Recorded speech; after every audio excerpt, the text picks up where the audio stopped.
desde Argentina. Hola oyentes de Radio Sefarat, volvemos a comunicarnos como cada 2 semanas con la redacción de Nueva Sion en Argentina y con su director, Gustavo Efron. ¿Qué tal, Gustavo? Hola Jorge, ¿cómo están? Bueno, hoy vamos a hacer un poquito de nepotismo, vamos a hablar de tu familia, los Efron. Bueno, para los argentinos seguramente les sonará el nombre de Paloma Efron, aunque era mucho más conocido por su seudónimo artístico Blackie, una presentadora de televisión famosísima. También hace poco hablamos aquí de un libro de un antropólogo argentino que resulta que era hermano de Paloma, que se llamaba David Efron, pero hoy nos vas a hablar del padre de ellos dos, que para más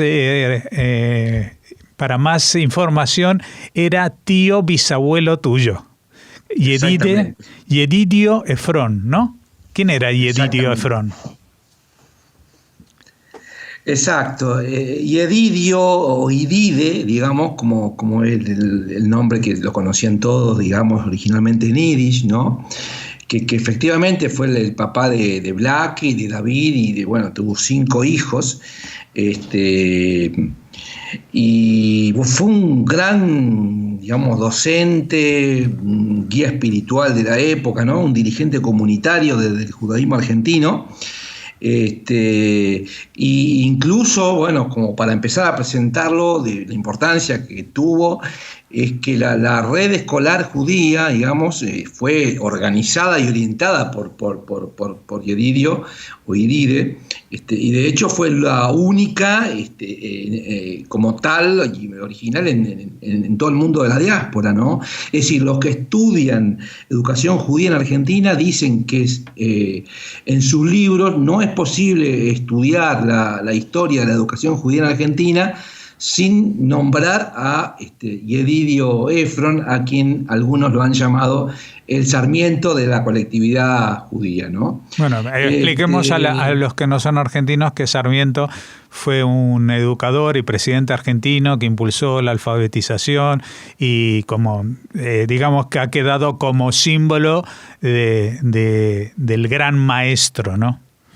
Claro, como el padre de la educación, digamos, más allá de que es una figura controvertida por otros temas, quedó como el padre de la educación argentina, ¿no? Uh-huh. Entonces, hablemos algo de Yedidio, ¿no? Que en una época, hasta la década del 50, 60, era un personaje que dentro del judaísmo nadie desconocía, pero pasados, digamos, ya, 60, 70 años, son pocos los que lo conocen, por lo menos de las generaciones que van de mi edad para abajo, por decir una cosa.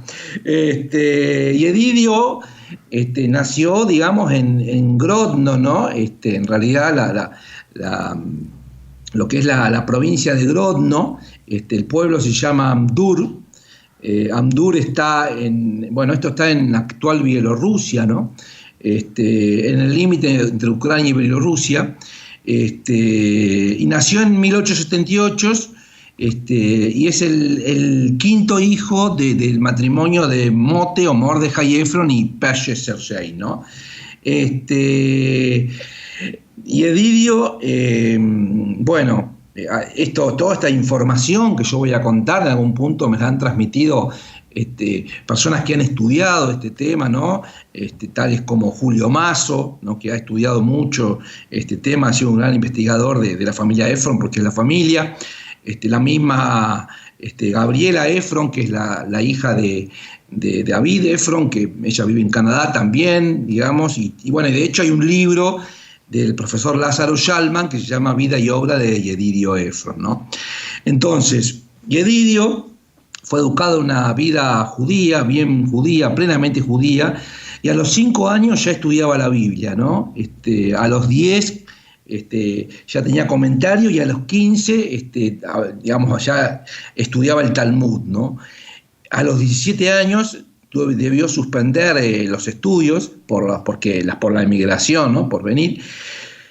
Pero ya había alcanzado a practicar la enseñanza a pedido de su padre con los hermanos menores, ¿no? Y siguiendo así en Argentina. Sus padres y sus 2 hermanos arribaron a Buenos Aires, y sus 6 hermanos, perdón, en enero del 1895. Ahora, la nueva vida empezó con la vida campesina, por llamar así, pero rápidamente lo llevó a lo que es el estudio de las cuestiones judaicas, ¿no? Esta intensificación, o sea, la nueva vida no significó en ningún momento para toda la familia renunciar en lo más mínimo a los preceptos bíblicos, al Talmud, a las costumbres, tradiciones, las prácticas judías, ¿no? Que bueno, que un poco habían mamado en el lejano Amdur, ¿no? Ahora, Idide muy pronto confraternizó con el gaucho argentino, ¿no? Aprendió el idioma muy rápido, adoptó las costumbres, y el hecho de ver la ortodoxia y el espíritu tradicional judío en ningún momento, digamos, fue un impedimento para su devoción por lo argentino, ¿no? Porque fue entrañablemente judío y también cálidamente argentino, ¿no? Conocía la creación del Martín Fierro, ¿no? Por ejemplo, que es la gran obra de José Hernández, ¿no? O sea que iba ya de entrada en esta mixtura que somos los judíos argentinos. Los primeros tiempos, para comenzar a contar algo de él, la educación en las colonias era cubierto por maestros de origen sefaradí, pero después de pocos años, la Jewish Colonization Association, que era la empresa del barón de Hirsch que hizo la colonización judía en Entre Ríos, designaba a los maestros,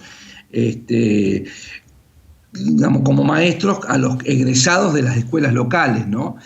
Y a jóvenes maestros europeos. Entonces ahí fue cuando Idide comenzó, ¿no? Aprovechó para comenzar en 1903 su carrera docente, ¿no? Bueno, tuvo...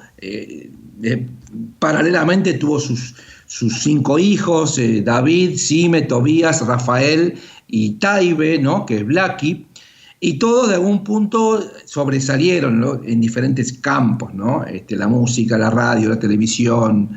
Bueno, 2 de ellos son los más conocidos. Ahora, muy prontamente lo nombraron director de la escuela primaria de enseñanza de castellano y hebreo, ¿no? Y simultáneamente concretó su sueño de fundar la primera yeshivá en Argentina, en la colonia Feinberg, la provincia de Entre Ríos, pero como todavía el ambiente no estaba muy preparado, duró poco tiempo, ¿no? Siguió estudiando el idioma español, y ya cuando ya era padre de 4 hijos, estudió en la Escuela Normal de Maestros Rurales Alberdi de Paraná, ¿no? Que es la primera escuela de maestros en Argentina, justamente fundada por Sarmiento.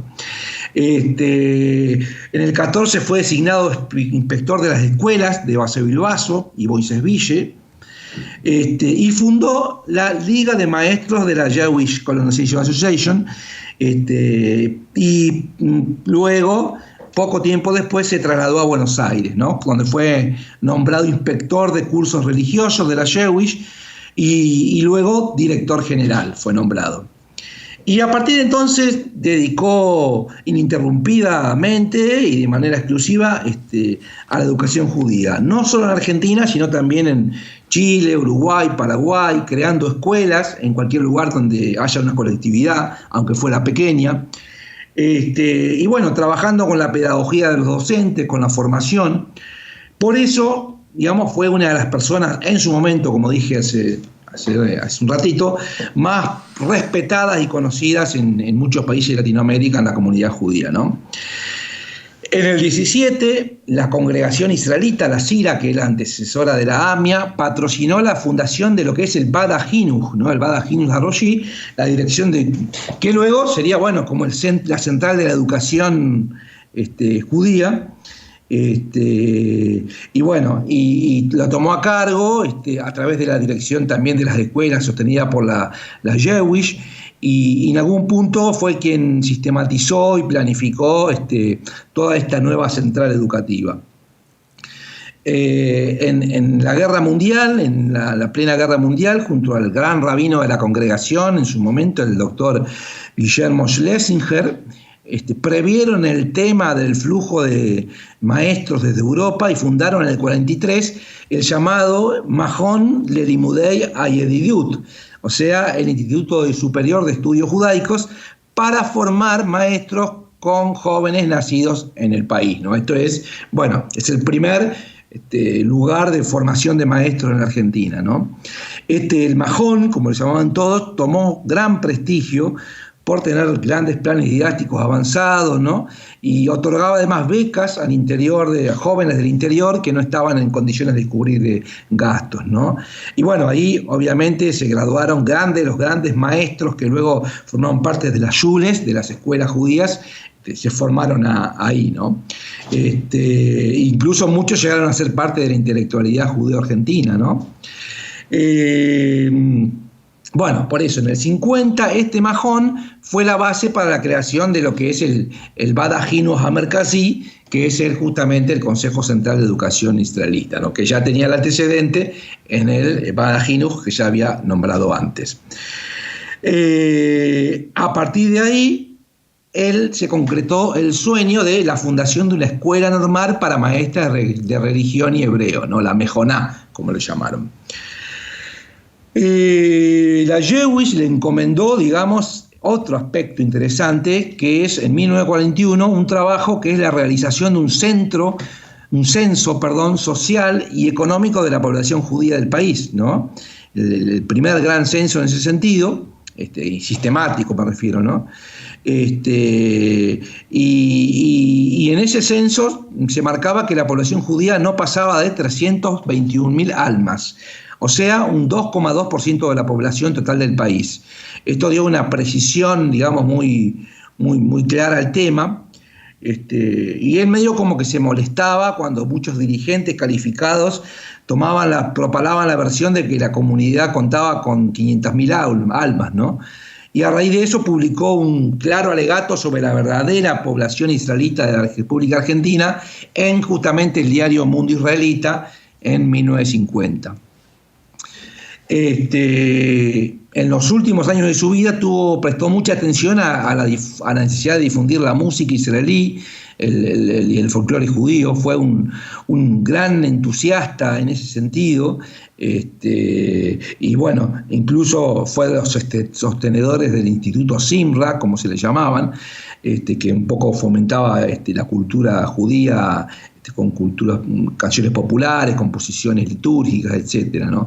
Y además fue un sionista militante, consciente, ¿no? Porque el pensamiento de Herzl de alguna manera dio sustento al sentido de vida, ¿no? Vinculando con el resurgimiento espiritual y político de Israel, ¿no?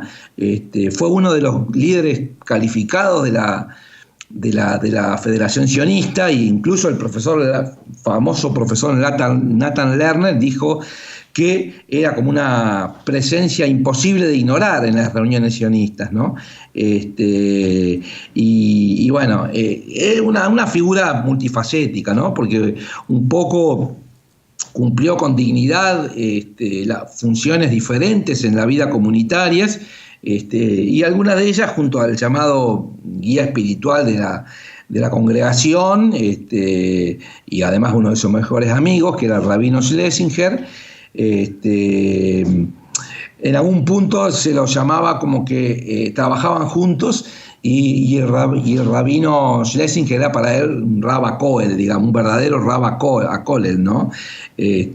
O sea que trabaja un todoterreno, como se llamaría hoy, ¿no? Fueron con el rabino en el 45 a una reunión en Londres de la American Jewish Committee, para justamente cómo se coordinaba la labor en toda América Latina. En realidad fue colaborador de grandes entidades de bien público como la Bene Brit, la Soprontimis, las Ezra Nojim, digamos, todas las instituciones que albergaban la inmigración en Argentina, ¿no? El ISEM, y también el Keren Kareme, el Keren Ayesod, ¿no? Ahora, ¿qué más se puede decir, no? Porque hay tantas cosas para decir que en realidad no entran en esta columna, ¿no? Obviamente. Que también era muy digamos, estaba siempre las sentencias talmúdicas que había atesorado, digamos, las tenía siempre a flor de labios, ¿no?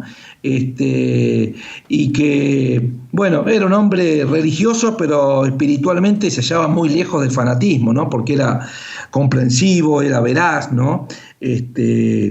Sabía ser amigo del sentido salomónico, ¿no? En algún punto hubo conflictos en su momento también también algunos conflictos con los sectores más laicos que propugnaban un judaísmo más laico.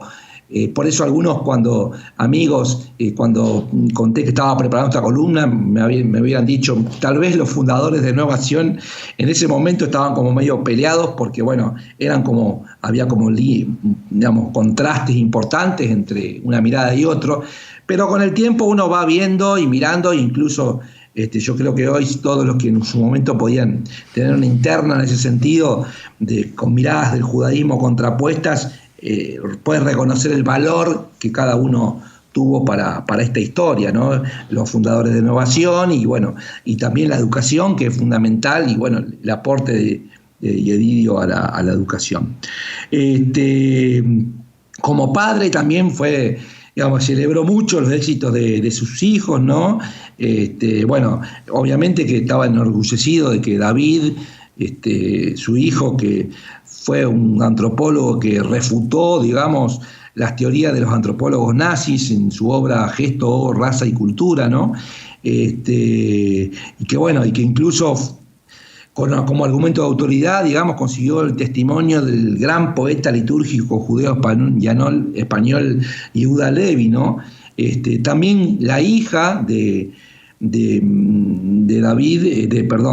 Yedidio Oxima, que se destacó en la canción judía en yiddish y en hebreo, y también, Taibe o Paloma, Blackie, como la quieran llamar, que tiene la carrera artística que tuvo y todos la conocen como la mujer de la radio y la televisión argentina, entre otras cosas, ¿no? Es interesante porque David y Blackie se casaron con no judíos, que eso obviamente no le habrá gustado mucho a Idide, pero como era muy inteligente, lo mismo que sus hijos, la sobrellevaron. El tiempo va llevando a entender las complejidades de las personas y las aperturas también que van teniendo las personas a medida que van haciéndose de mundo, ¿no? Tal vez como era el caso de sus hijos, ¿no? Sim era otro de los hijos, Fuque, que era arquitecto, y Simón también era otro de sus hijos, en definitiva, tratar de rescatar, aunque sea en estos minutos, la figura de Idide y Yedidio. Está su libro que se llama Amdur, mi pueblo natal, que está en yiddish y está traducido parcialmente al inglés, que él dejó testimonio de su pueblo original en ese libro. A los 72 años falleció, el 18 de febrero del 51, y sus restos descansan en el cementerio israelita de Liniers, donde además, por ejemplo, Blackie también fue llevada a donde está Idide. Pues nos ha encantado conocer esta parte de la historia de la educación judía en la Argentina, y especialmente porque está vinculada a tu propio apellido y se ve y se nota la pasión y fraternidad que uno tiene con estos temas. Muchas gracias, Gustavo, y hasta la próxima. Gracias Jorge, y un saludo a toda la audiencia. Gracias por la oportunidad.